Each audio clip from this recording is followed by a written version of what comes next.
ایک تاثیر اس میں یہ ہے کہ بادشاہ وقت ہے، کوئی حاکم ہے یا باس ہے، وہ آپ سے ناراض ہے یا آپ کے بارے میں اس کی اچھی رائے نہیں ہے، آپ پریشان رہتے ہیں کہ یار میرا باس یا بادشاہ میرے بارے میں مجھ پر مہربان نہیں ہے، میں کام بھی پورا کرتا ہوں لیکن یہ کہ وہ رزلٹ ویسا نہیں ملتا، اس کے لیے بھی یہی ہے کہ زور کے بعد یہ 75 مرتبہ روزانہ اس نام کا ورد کیا کرے، اول آخر ایک مرتبہ سورہ فاتحہ کے ساتھ. انشاءاللہ جو ہے وہ صرف 3 ہفتے کر پائے گا، بلکہ اول تو 11 دن کے اندر ہی آپ دیکھیں گے وہ بادشاہ آپ پر مہربان ہو جائے گا، اور وہ حاکم یا باس یا آپ پر مہربان ہو جائے گا اور آپ سے محبت سے پیش آئے گا. یہ اس پہ تاثیر ہے. سبحان اللہ. تو ان کی جب تربیت روحانی اور نبوت کے مراتب طے کرنے تھے تو اللہ تبارک و تعالی نے یہ نام ان کو القاء کیا، یہ نام القاء کیا، اور آپ نے باذن الہی اس نام کو پڑھنا شروع کر دیا.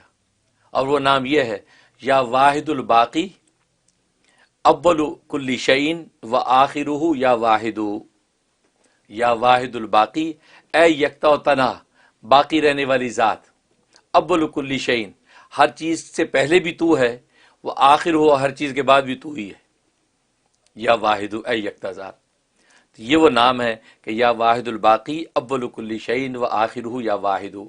یہ حضرت ادریس صلی اللہ علیہ وسلم کا نام دیا گیا، اور آپ نے اس کا کثرت سے جب ورد کیا تو اللہ نے وہ ملائکہ موکلین ان کو جو ہے ان کے پاس بھیج دیے، اور انہوں نے کہا جی ہم مسخر ہیں آپ کے، اور آپ کے جو ہے معجزات نبوت اور آپ کی تکمیل نبوت کے مراحل ہم طے کروائیں گے.